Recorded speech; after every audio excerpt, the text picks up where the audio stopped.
Est-ce que je préfère écrire des livres longs ou des livres courts? C'est la question à laquelle je vais répondre aujourd'hui, parce que c'est vrai que c'est une question qu'on se pose souvent quand on est auteur, c'est combien de mots il doit y avoir dans un roman?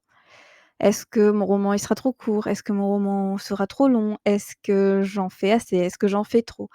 Est-ce qu'un roman de 50 000 mots c'est suffisant ou est-ce qu'il faut que le roman fasse 100 000 mots, 200 000 mots? Est-ce que ce sera trop long du coup? C'est vraiment une question qui revient assez régulièrement, surtout de la part des primo-romanciers, je dirais, mais pas seulement. Donc, je vais vous dire aujourd'hui combien de mots j'aime écrire dans mes romans et combien il y a de mots, alors environ, dans chacun des romans que j'ai publiés jusqu'à présent. Bonjour, bienvenue à tous et à toutes dans cette vidéo du 12e jour de mon défi de 30 jours. Si vous ne me connaissez pas, moi c'est Sandra Laguillet, je suis écrivaine et aujourd'hui je vais vous parler du nombre de mots dans mes romans. Si ce n'est pas déjà fait, je vous invite à vous abonner à cette chaîne pour suivre la suite de ce défi, mais également toutes les vidéos qui viendront après celui-ci. Livre court ou livre long? C'est une question qui est assez difficile et délicate, parce qu'en réalité, tout le monde s'accorde à dire qu'il faut qu'il y ait exactement le bon nombre de mots et surtout le bon nombre de scènes. Du coup, il faut que toutes les scènes soient utiles, qu'elles soient agréables à lire, qu'elles soient détaillées, mais pas trop non plus, parce qu'il ne faut pas non plus perdre le lecteur dans trop de descriptions. Ça, c'est ce que tout le monde pense, en tout cas, c'est ce que j'entends le plus souvent de la part des autres auteurs et de la part des lecteurs et je suis d'accord avec ça. Mais comment on sait, du coup, si c'est trop long ou si c'est trop court? Mais surtout, qu'est-ce que moi je préfère écrire? Parce que c'est aussi une question de préférence d'auteur. Je sais que, par exemple, Amélie Nothomb écrit surtout des romans assez courts, voire très courts. Alors qu'à côté de ça, il y a d'autres auteurs qui vont écrire des romans beaucoup plus, longs ou qui vont écrire des romans des fois très longs, des fois très courts. Je pense notamment à Stephen King. Donc quelle est la bonne longueur dans un roman? Bah, ça dépend des romans. Donc je vais vous parler du cas de mes romans justement aujourd'hui.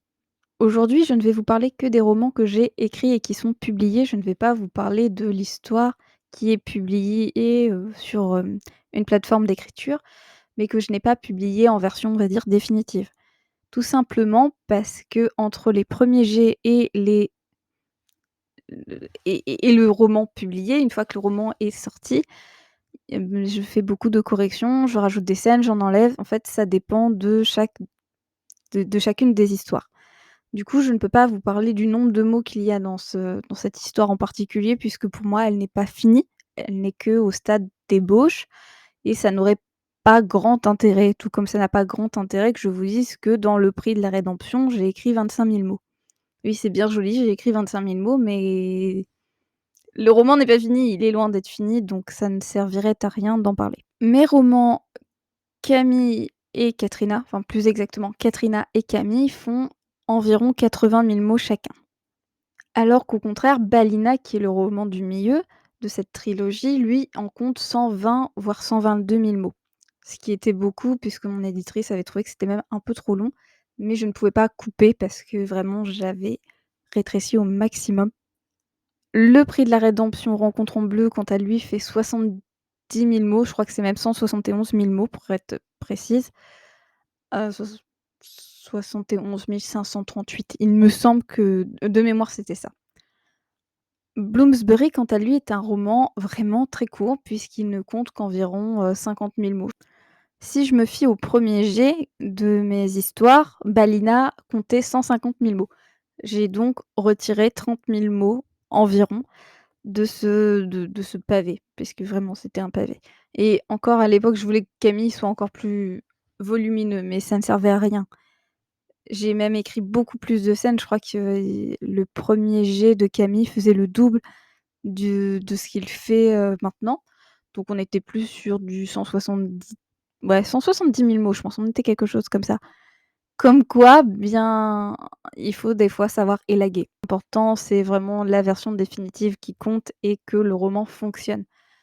Si je prends, Bloomsbury, par exemple, il était beaucoup plus volumineux également, Lui, on était sur, du, 70 000 mots, mais finalement, en faisant les relectures, je me suis rendu compte que 70 000 mots, c'était beaucoup trop long. Au contraire, Le Prix de la Rédemption, Rencontre en bleu, comptait 50 000 mots au début. J'y ai ajouté des scènes parce qu'elles étaient manquantes et qu'on ne comprenait pas sinon toute l'histoire, avec ces scènes en moins, donc voilà. Je préfère écrire, c'est des romans qui font entre 70 et 80 000 mots. Balina était beaucoup plus volumineux, c'est vrai, et même Le Premier jet de Camille, mais ça n'avait pas grand intérêt à ce que ça soit beaucoup plus volumineux, déjà pour le lecteur et ensuite même pour moi c'était beaucoup plus fatigant du coup pour toutes les corrections parce que, bah, comme je suis dyslexique, corriger c'est encore plus difficile, mais surtout, bien, plus le roman est long, plus il est difficile de savoir si les scènes fonctionnent ou ne fonctionnent pas. Des moments, oui, ça saute aux yeux. Il y a certaines scènes qu'on en tout cas, personnellement, il y a certaines scènes que j'écris et je me dis: «Ah non, ça ne va pas du tout». Du coup, bah, voilà, je suis obligée de les couper ou il y a des scènes que j'ai écrit juste pour me faire plaisir et ça, il y a pas de souci là-dessus, c'est même très bien. Mais il faut savoir les enlever si elles ne fonctionnent pas dans le roman. En tant qu'autrice, je trouve qu'un roman de 50 000 mots, alors pas dans tous les cas, mais dans la majorité des cas, je trouve ça un peu trop court pour justement avoir le temps de bien exposer la situation, les personnages et le récit. Alors bien sûr, quand, la situation est une situation dans laquelle on n'a pas un univers à inventer, un univers fictif, c'est beaucoup plus facile. Bloomsbury, par exemple, se base dans le monde réel, c'est à Londres. Bon, ben, tout le monde connaît Londres, tout le monde, il y a pas besoin d'expliquer comment fonctionne le régime politique, il y a pas à expliquer quelles sont les hiérarchies sociales. Bon, c'est même s'il y a des descriptions à faire, bien évidemment, mais ça reste Londres, tout le monde a plus ou moins une idée de comment fonctionne le système, politique, anglais. Tout le monde, sait plus ou moins comment fonctionnent, les hiérarchies sociales dans les pays occidentaux. Bon, c'est pas il y a pas besoin d'expliquer autant que dans un roman comme, comme Katrina ou Balina, enfin comme dans ma saga, où tout un univers est fictif. Après, il faut savoir qu'en tant que lectrice, je n'aime pas non plus lire des romans trop longs. Je n'aime pas lire des romans trop courts, même si j'ai lu beaucoup de livres d'Amélie Nothomb parce que j'adore sa plume, mais je trouve quand même que ses livres sont très courts. Mais c'est pareil à l'inverse, les romans trop longs, je vais avoir du mal. Les romans de plus de 100 000 mots, bon, à moins d'être vraiment intéressée par l'histoire et je ne dis pas, ça m'est déjà arrivé à de nombreuses reprises d'être intéressée et captivée par les histoires, mais souvent je trouve que je n'ai pas le temps et avec l'âge, eh bien, j'aime bien lire un roman en une semaine ou un livre en une semaine. Donc un livre qui est trop long, eh bien, ça me prend plus de temps et du coup, je traîne un petit peu plus pour le lire et ça me déplaît.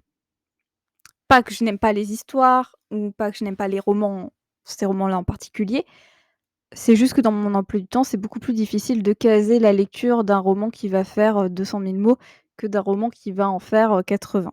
En tant qu'autrice, je préfère écrire des romans de 70 000-80 000 mots.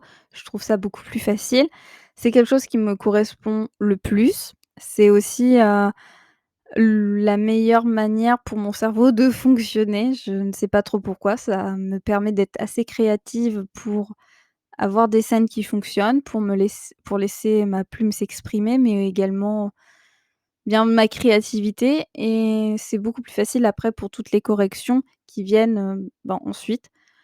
Mais je n'écris pas un livre en fonction du nombre de mots, enfin, je me dis pas: «Voilà, oh là là, j'ai écrit un livre de 100 000 mots, il va falloir que je galère pour corriger». Non, j'écris le roman tel que je sens qu'il doit être écrit et ensuite je corrige. Mais c'est vrai que 80 000 mots, au final, oui, c'est un bon compromis, il me semble. Je pense que ça dépend de chaque auteur et que ça dépend de chaque lecteur, de ce que l'on aime, de ce que l'on n'aime pas et encore une fois, je pense que ça dépend aussi des projets que l'on a, ben, qu'on a entre les mains. Donc n'hésitez pas à me dire ce que vous en pensez. Est-ce que vous êtes plus pour écrire des romans longs, pour écrire des romans courts? Et en tant que lecteur, qu'est-ce que vous préférez lire? En attendant la vidéo de demain, n'oubliez pas, lisez, rêvez, écrivez des histoires.